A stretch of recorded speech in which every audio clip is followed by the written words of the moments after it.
जिस तरह से सबकी अपनी अपनी पसंद होती है, उसी तरह से दिशा को मसाला खिचड़ी खाना बहुत पसंद था। एक दिन वो अपने सर पर कपड़ा बांधकर अपनी सास सावित्री के पास जाती है। माँ जी, आज खाने में क्या बनाऊँ? मुझे तो कुछ भी समझ नहीं आ रहा है। अरे बहू, बाद में बना लियो। पहले तो ये बता कि तेरी तबीयत खराब है क्या? तूने सर पे कपड़ा क्यों बांधा हुआ है? हाँ माँ जी, वो कल से पता नहीं क्यों मेरे सर में बहुत दर्द हो रहा है। अभी जब बर्दाश्त नहीं हुआ तो मैंने सर पर कपड़ा बांध लिया कि शायद थोड़ा आराम मिल जाए। अरे बहू, ये सब करने की क्या जरूरत थी? तू एक गोली खाती ना तो एकदम ठीक हो जाती। रुक, मैं तुझे अभी दवा देती हूँ। नहीं नहीं माँ जी, मुझे दवा की कोई जरूरत नहीं है। मैंने रात से 2 गोलियां खा ली हैं। ज्यादा दवा तो नुकसान करेगी ना मुझे ही। हाँ बहू, ये तो सही कह रही है। ज्यादा दवा खाना भी ठीक नहीं होता। अब तू क्या करेगी? कुछ नहीं करूँगी, आप जो बोलेंगी वही बनाऊंगी, उसके बाद आराम करूँगी। नहीं बहू, तुझे इतना दर्द हो रहा है, ऐसे में तुझसे मैं क्या बनवाऊं? माँ जी, आप जो बोलेंगे ना मैं वही बना दूंगी।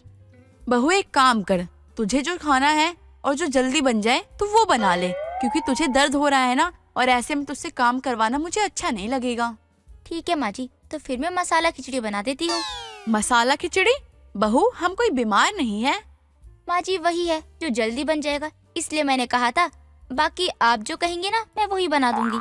नहीं बहू, तू बना ले, तुझे जो ठीक लगे तो वो बना। अपनी सास की बात सुनकर दिशा बहुत खुश हो जाती है और रसोई में जाकर मसाला खिचड़ी बनाना शुरू कर देती है। कुछ देर के बाद वो अपनी सास को खाने के लिए बुलाती है। क्या हुआ माँ जी, आइए ना खाते हैं। आप खिचड़ी को ऐसे क्यों देख रही हो? कुछ नहीं बहू, वो क्या है कि जब से तू इस घर में आई है तब से ही मेरे घर में खिचड़ी बनना शुरू हुआ है, वरना हम माँ बेटे तो खिचड़ी की तरफ देखते भी नहीं थे। कोई बात नहीं माँ जी, मेरे साथ खिचड़ी खाते खाते धीरे धीरे आपको भी आदत हो जाएगी। नहीं नहीं बहू, तू अकेले ही खा, हमसे ये बीमारों वाली खिचड़ी रोज रोज नहीं खाई जाएगी। माँ जी, मेरी खिचड़ी कोई सादा खिचड़ी नहीं है, बल्कि मसाला खिचड़ी है।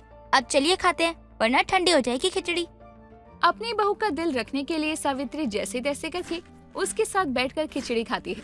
अपनी पसंद की चीज पाकर दिशा तो पेट भर कर खाती है, लेकिन सावित्री आधा पेट खाकर ही उठ जाती है। थोड़ी देर के बाद दोनों अपने कमरे में जाकर सो जाती हैं। आधी रात को सावित्री की आंख खुलती है। तो पेट में चूहे कूद रहे हैं, उसका क्या करूं? मुझे खाने के लिए कुछ तो चाहिए, बहुत भूख लगी है। एक काम करती हूँ, जाकर बहू को बोलती हूँ, कुछ बना देगी।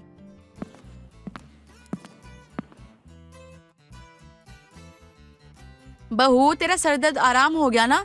तभी तो तू फोन चला रही है। हाँ माँ जी, थोड़ा बहुत आराम हुआ है, लेकिन आप ऐसा क्यों बोल रही हो? क्योंकि तुझे अभी रसोई में चलकर मेरे लिए कुछ बनाना पड़ेगा, क्योंकि तेरी मसाला खिचड़ी मुझे पसंद नहीं आई। मेरे पेट में चूहे कूद रहे हैं, चलकर कुछ बना दे।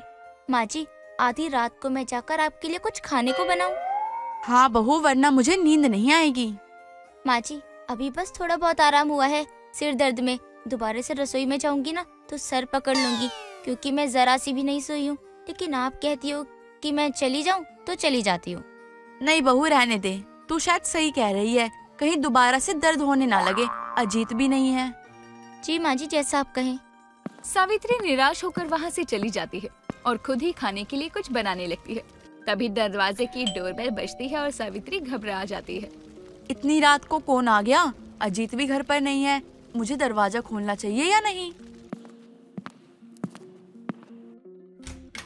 बेटा, तू है? अरे, मैं तो डर के मारे जान ही निकल गई थी। मैंने सोचा पता नहीं कौन आ गया इतनी रात को। तू तो परसों आने वाला था ना? माँ, सारी बातें दरवाजे पे ही पूछोगी या अंदर भी आने दोगी? अरे बेटा, आना। तुझे अचानक से देखकर मुझे कुछ ध्यान ही नहीं आया। माँ, मैं बहुत थक गया हूँ। चाहे कहीं भी घूमने चला जाए इंसान, लेकिन सुकून उसे घर में ही आके मिलता है। हाँ बेटा, मैं भी तुझे यहाँ देखकर बहुत खुश हूँ। तू ठीक तो है ना? हाँ माँ, मैं तो ठीक हूँ, लेकिन आप बताओ कि आप इतनी रात को जाग क्यों रही हो? बेटा, आज बहू ने मसालेदार खिचड़ी बनाई थी, और वो ना तुझे पसंद है और ना मुझे। लेकिन अब वो बीमार थी, इसलिए मैंने सोचा वो जो बनाएगी वो खा लेंगे। माँ, मुझे एक बात समझ में नहीं आती। यहाँ लोगों की बीमारी में खाना छूट जाता है, कुछ खाने का मन नहीं करता है, और एक ये मैडम है जो बीमारी में मसालेदार खिचड़ी खाती है। कहीं कुछ तो गड़बड़ है दया, मेरा मतलब है माँ। कहीं ये खिचड़ी खाने के लिए बीमार होने का नाटक तो नहीं करती? बेटा, तू भी कैसी बातें कर रहा है? ऐसा कुछ नहीं है। ठीक है माँ, आप एक काम कीजिए, आप कमरे में जाके बैठिए, मैं मैगी बना के लाता हूँ। हम दोनों माँ बेटे मिल के खाएंगे साथ में। अपने बेटे की बात सुनकर सावित्री को थोड़ी तसल्ली मिलती है और वो अपने कमरे में चली जाती है। थोड़ी देर के बाद अजीत मैगी बनाकर अपनी माँ के कमरे में आता है और दोनों खा पीकर आराम से सो जाते हैं। अगले दिन सुबह दिशा अपने बगल में अजीत को सोया हुआ देखकर डर जाती है। अजीत जी उठिए ना और बताइए मुझे कि आप कब आए। जब तुम घोड़े बेच के सो रही थी ना, तब आया था मैं। अब परेशान मत करो यार, सोने दो मुझे, सुबह सुबह नींद खराब कर रही हो। अगर रात में आए थे तो जगा नहीं सकते थे मुझे। क्यों, रात में तुम्हें क्यों जगाता मैं? घर का दरवाजा किसने खोला? देखा हो यार, पकाओ मत मुझे सुबह सुबह, सोने दो मुझे। आधी रात को आया था मैं और माँ ने दरवाजा खोला था, वो जाग रही थी इसलिए। अब कुछ भी पूछना हो ना तो बाद में पूछना, अभी सोने दो मुझे। अजीत दूसरी तरफ करवट करके आराम से सो जाता है। दिशा भी तैयार होकर रसोई में जाती है और अपनी पसंद की मसाला खिचड़ी बनाकर डाइनिंग टेबल पर सजा देती है। कुछ देर के बाद अजीत और सावित्री वहां आते हैं और डाइनिंग टेबल पर खिचड़ी देखकर एक दूसरे को देखने लगते हैं और एक साथ दिशा से बोलते हैं, फिर से खिचड़ी? माँ जी आपने ही तो कहा था कि जो मन करे वो बना लो। बहू वो तो तू कल बीमार थी इसलिए बोला था, अब तो बीमार थोड़ी ना है। माँ जी बीमार तो मैं आज भी हूँ, मेरे पैरों में बहुत दर्द है, मैं खड़ी नहीं हो सकती ना, इसलिए आज मैंने खिचड़ी बना दी, आप लोग भूखे भी ना रहो ताकि। देखो, तुम जब खिचड़ी बनाती हो ना तो तुम खाया करो, क्योंकि तुम बीमार हो, हम नहीं, हम बिल्कुल ठीक है। इसलिए अपने लिए बनाया करो, हमारे लिए मत बनाया करो, हम नहीं खाएंगे ये। ठीक है, आप लोग गुस्सा मत करिए, मैं खड़ी नहीं हो पा रही हूँ, लेकिन आप लोग जो कहेंगे ना मैं वही बना दूंगी। नहीं बहू रहने दे, तू कुछ मत बना, हम यही खिचड़ी खा लेंगे। आज जब तू मार्केट जाएगी ना उसी टाइम अपने लिए दवा ले आइयो ताकि तू ठीक हो जाए। जी माँ जी ठीक है।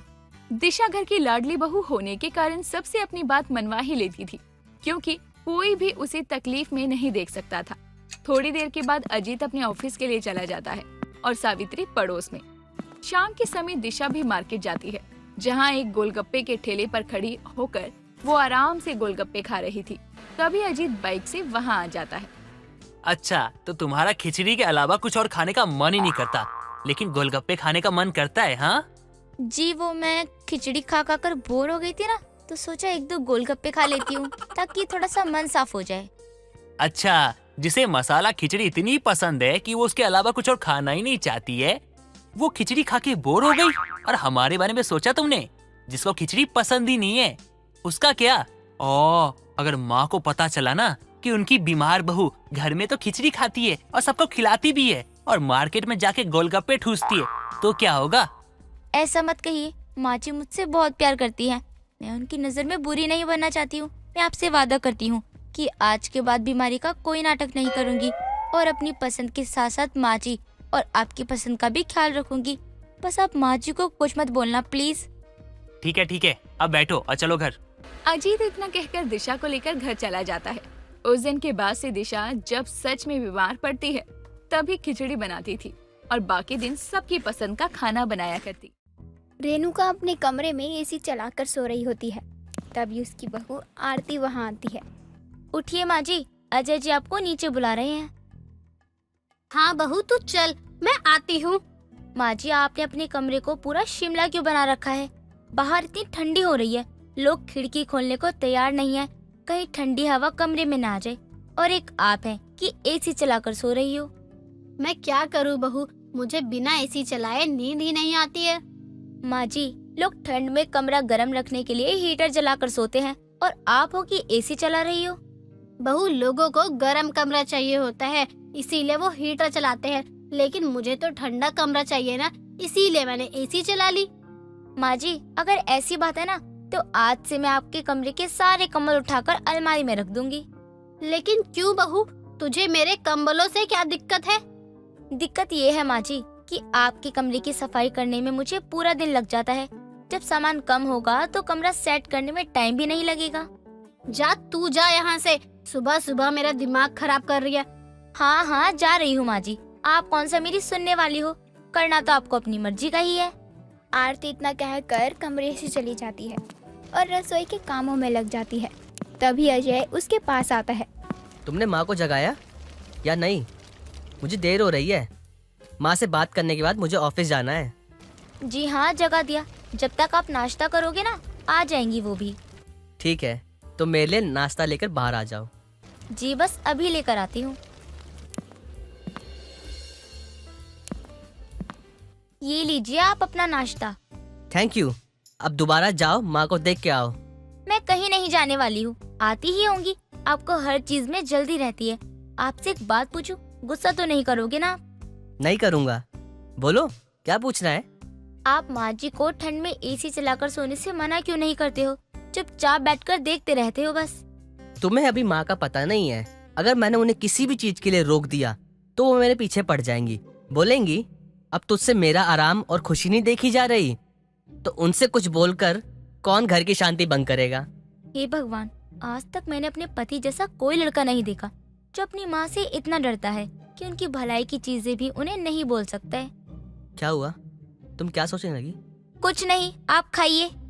आरती और अजय आपस में बात कर ही रहे होते हैं, तभी वहाँ रेणुका आ जाती है। हाँ बेटा बोल, क्यों बुला रहा था मुझे? माँ, मैं आपसे सिर्फ ये पूछना चाहता था कि सुमन के ससुराल में क्या क्या भिजवाना है, वरना बाद में एक एक करके और सामान बताओगी। बेटा बता ना क्या है।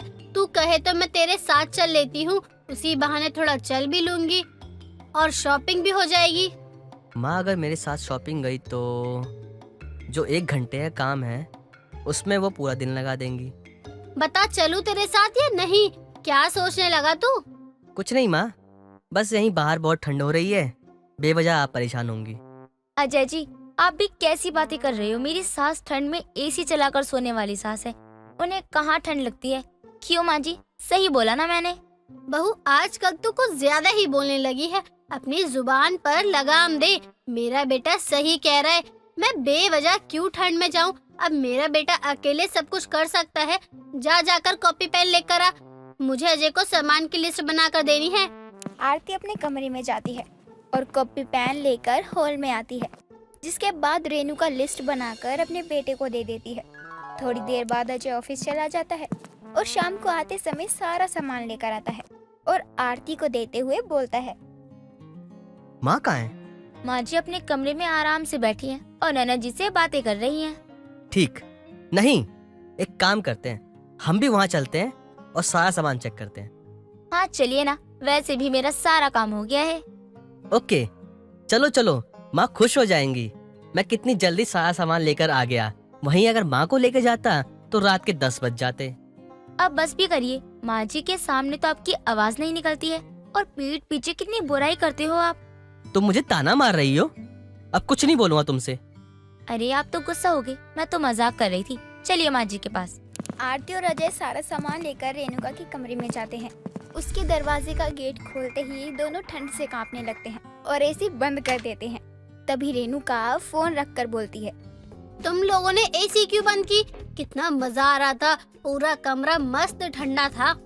माँ जी देखिए, हम आपके कोई दुश्मन नहीं है। इतनी ठंड में एसी चलाकर सोओगी तो आपकी तबीयत तो खराब हो ही जाएगी ना।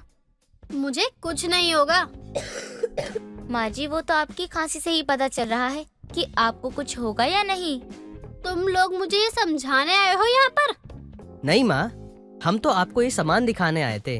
आपने जो जो मंगवाया था वो सब लेकर आया हूँ। तू तो मेरा अच्छा बेटा है।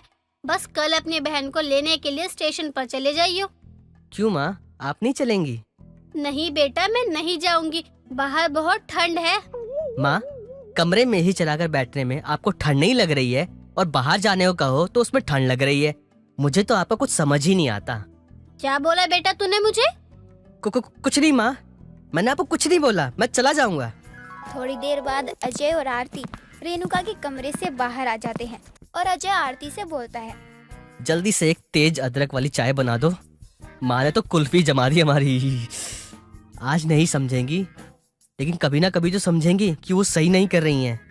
पता नहीं कब समझेंगी, जब बीमार पड़ जाएंगी तब या जब ठंड से अकड़ आ जाएगी तब। आप रूम में चलिए, मैं आती हूँ चाय लेकर। आरती रसोई में जाती है और 2 कप कड़क अदरक वाली चाय बनाकर रूम में लेकर आती है, जिसको पीकर दोनों को थोड़ी ठंड सी राहत मिलती है। अगले दिन अजय सुबह जल्दी उठकर अपनी बहन को लेने के लिए स्टेशन पहुंच जाता है, जहां उसकी बहन सुमन अपने छोटे से बच्चे के साथ उससे मिलती है। क्या हुआ भैया, माँ नहीं आई? ठंड हो रही है इसलिए वो घर पे सो रही हैं। अगर वो आती खामखा उनको ठंड लग जाती। आखिर में तुम्हें घर ही जाना है, वहाँ तुम्हें सब पता चल ही जाएगा। सही कहा भैया आपने। अरे आइए ननद जी, मैं कब से आपका इंतजार कर रही थी। और बताओ कैसी हो आप? मैं ठीक हूँ, आप बताओ भाभी आप कैसे हो? मैं तो बिल्कुल ठीक हूँ। अब बताइए आप जल्दी से क्या खाएंगी? मैं सब कुछ आपकी पसंद का ही बनाऊंगी। भाभी आपके हाथों की तो सारी चीजें अच्छी लगती हैं। आप जो भी बनाओगी मैं सब खा लूंगी। सुमन अपने घर पहुंचकर बहुत खुश थी। वो एक एक करके अपने सभी घर वालों से मिलती है। सभी उसके बच्चे को बहुत प्यार करते हैं। छोटे बच्चे के घर में आने से बहुत रौनक हो जाती है। एक दिन सुमन अपने बच्चे को लेकर अपनी माँ के कमरे में लेटी होती है। तभी रेणुका वहाँ आती है और एसी चालू कर देती है और अपने ऊपर बहुत सारे कंबल डालकर आराम से सो जाती है। कमरा ज्यादा ठंडा होने पर सुमन की आँख खुल जाती है। माँ आप ठीक तो हैं?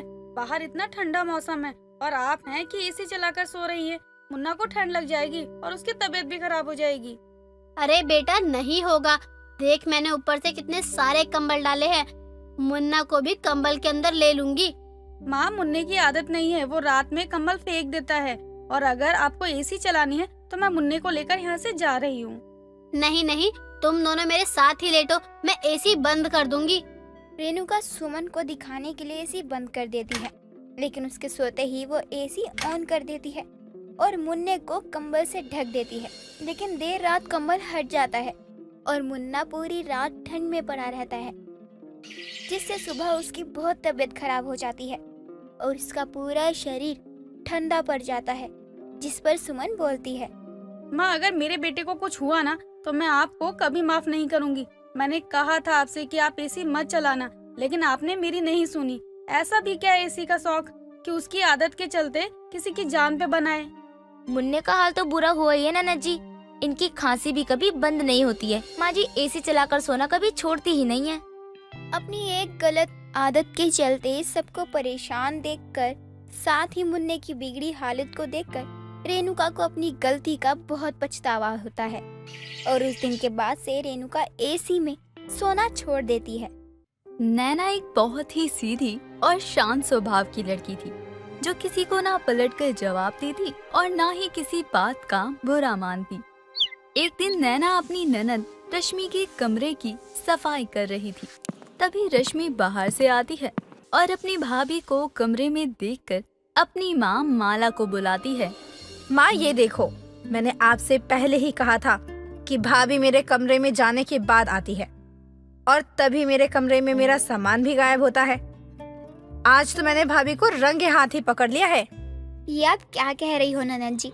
मैं भला आपके कमरे से कुछ भी क्यों चुराऊंगी? अपने घर से चोरी करना ये मेरे लिए कितनी शर्म की बात होगी ननद जी। भाभी अब आप भोली भाली बनने की कोशिश मत करो। मैं आपकी सच्चाई से अच्छे से वाकिफ हूँ। खुद तो एक गरीब परिवार से उठकर यहाँ आ गई हो और यहाँ आकर भी चोरी करना शुरू कर दिया। सच सच बताओ, यहाँ से सारा सामान चोरी करके आप अपने मायके भेजती हो ना? नहीं ननद जी, मैं आपके कमरे में बस इसलिए आई थी क्योंकि पूरा घर साफ कर दिया, लेकिन बस आपके कमरे में ही झाड़ू नहीं लगाई थी और ना ही सफाई हुई थी। मैं बस सफाई करने ही आई थी। हाँ बहू, जब से तू इस घर में आई है तब से तो तू घर की सफाई ही कर रही है। रोज कुछ ना कुछ हमारे घर से गायब ही हो रहा है। तुझे शर्म नहीं आती क्या अपने ही घर में चोरी करते हुए? माँ जी, आप भी मुझ पर ऐसे गलत और झूठे इल्जाम लगा रही हो। मेरी बात का विश्वास करो, मैं कोई चोरी करने नहीं आई थी यहाँ। मैं तो बस अपना काम कर रही थी। माँ, भाभी ऐसे सच नहीं बोलने वाली है। हमें भाभी की तलाशी करनी होगी, तभी सच सबके सामने आएगा। नहीं, ये तो बहुत चालाक है। अब तक तो इसने यहाँ से सामान अपने माँ के घर भी भिजवा दिया होगा। लेकिन बेटा तू चिंता मत कर, मैं तेरी माँ अभी भी जिंदा हूँ। इन जैसे लोगों से कैसे निपटा जाता है मुझे अच्छे से आता है। ये अपने ही घर में चोरी करके खुद को क्या समझती है कि कभी पकड़ी नहीं जाएगी। लेकिन कोई नहीं, आज इसे ऐसा सबक सिखाऊंगी कि आज के बाद ये चोरी करना ही भूल जाएगी। माला और रश्मि दोनों मिलकर नैना को बहुत ज्यादा मारते हैं। नैना को काफी चोट भी लग जाती है, लेकिन फिर भी वो ये सारी बातें अपने पति या अपनी माँ को नहीं बताती। ऐसे ही कई बार नैना की अपने ही घर में कई बार बेइज्जती होती है। उसके अपने घर वाले ही नैना को नीचा दिखाते। कुछ दिनों बाद नैना का पति रोहन नैना को कुछ कागज देता है। नैना, ये मेरे बहुत ही जरूरी कागज है और कल मेरी मीटिंग है ऑफिस में, तो तुम्हारी जिम्मेदारी बनती है कि ये कागज इधर से उधर नहीं होने चाहिए। तुम इनका अच्छे से ध्यान रखना। आप ये कागज माँ को ही दे दीजिए ना। आपको तो पता है ये सब मुझसे नहीं संभाला जाता, फिर भी आप इतने जरूरी कागज मुझे ही रखने को दे रहे हो।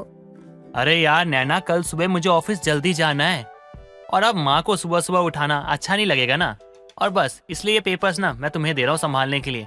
अच्छे से ध्यान रखना। ठीक है, आप बोल रहे हो तो मैं संभाल कर रख दूंगी। नैना और रोहन की सारी बातें रश्मि और माला सुन लेते हैं।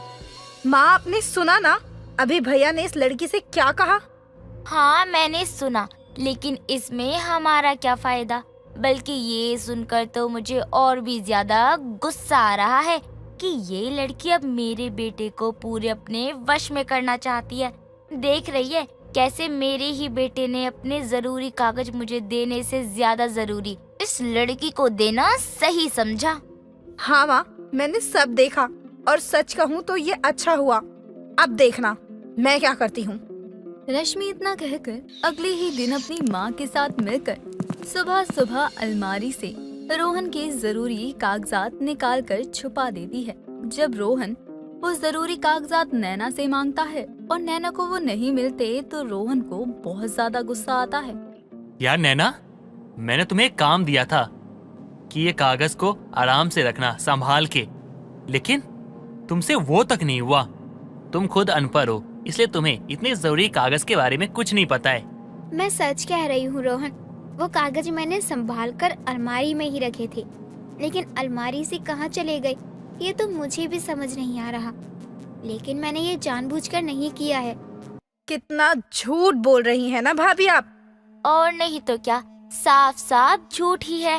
अरे जब मेरे बेटे ने वो कागज तुझे रखने को दिए थे तो वो कहाँ जा सकते हैं? तू इतनी भी भोली नहीं है जितनी बनने की कोशिश कर रही है। भाभी आप भैया और हमसे किस बात का बदला ले रही हो? भैया तो आपसे इतना प्यार करते हैं, आपको इस घर की बहू बनाया उन्होंने, फिर भी आप भैया के बारे में ना सोचकर बस अपने बारे में सोचती रही। सच में ये बहुत गलत किया आपने। आपको तो शर्म आनी चाहिए ये सब करते हुए। आप लोग इससे ये बातें बोल के अपना मुंह क्यों गंदा कर रहे हो? आपको दिखाई नहीं दे रहा क्या कि इसे किसी भी बात से कोई फर्क नहीं पड़ता है? और ये देख के मुझे बहुत दुख हो रहा है। नैना की सास और ननद दोनों नैना को नीचा दिखाने का एक भी मौका जाने नहीं देते थे, और इस बार तो वो दोनों इतना कर देते हैं कि अब रोहन भी उनकी तरफ से कुछ नहीं कहता। कुछ दिनों बाद माला सीढ़ियों से आ रही थी और नैना को वहाँ से आते हुए देखकर खुद गिर जाती है। गिरने की आवाज सुनकर वहाँ पड़ोसन आती है। अरे क्या हुआ है माला? मेरी बहू मेरी जान लेना चाहती है, मुझे सीढ़ियों से गिरा दिया। माँ जी आप झूठ क्यों बोल रही हो? मैंने आपको कब गिराया सीढ़ियों से? आप तो खुद गिरी हो। नैना बहू तू बस कर जा। यहाँ तेरी सास जमीन पर गिरी पड़ी है और अब भी तुझे अपनी सास की ऐसी हालत में सहारा देना याद नहीं आया, बल्कि बहस करना याद आया है। बार बार अपनी सास और ननद के अत्याचार से नैना बहुत परेशान हो जाती है। रात में सोते हुए वो खुद से बात करती है। जब यहाँ मेरी किसी को जरूरत ही नहीं है तो मैं यहाँ क्यों ही रहूं? इससे अच्छा तो मैं मर ही जाऊं। नैना रात भर रोती रहती है और रोते रोते सो जाती है। तभी नैना के सपने में नौ दुर्गा माता आती हैं। पुत्री तुम निराश मत हो, इस नवरात्रि तुम्हारे साथ सब कुछ अच्छा ही होगा। जिसने तुम्हें सताया है उसको उसके किए की सजा जरूर मिलेगी। इतना कहकर माँ दुर्गा गायब हो जाती है और 2 दिन बाद नवरात्रि का पहला दिन आता है और तभी घर पर इनकम टैक्स वाले आ जाते हैं जो उनके घर को ताला लगाने आए थे। हाय मेरा घर, इतनी मेहनत से इसके पिताजी ने घर बनाया था। अब पता नहीं क्यों इस घर पर ताला लगाया जा रहा है। रोहन बेटा कुछ कर, इस घर पर ताला मत लगने दे। माँ मैं क्या करूँ? अरे पिताजी ने कर्जा लिया था घर के नाम पे, तो इसमें मेरी क्या गलती है? हाँ, लेकिन ये लोग फिर भी कुछ नहीं कर सकती। आप लोग यहाँ गलत समय पर आए हैं। अब भी हमारे पास 10 साल है कर्ज चुकाने के लिए। जरा पूरी जानकारी के साथ आइएगा। नैना की बात सुनकर वो लोग चले जाते हैं। ये देखकर सबको बहुत अच्छा लगता है। ऐसे ही पूरे 9 दिन बहू में दुर्गा माता आती है और रोज ऐसा कुछ अनोखा होता है जिसे सबकी आंखें खुली की खुली रह जाती हैं। दशहरे का दिन आता है तो माला और रश्मि फिर नैना को सुनाने की कोशिश करते हैं, लेकिन इस बार नैना किसी की नहीं सुनती। वहाँ पड़ोसन रोहन सब थे। तभी नैना को बहुत ज्यादा गुस्सा आता है। आप सबको लगता है हर बार मैं ही गलत होती हूँ।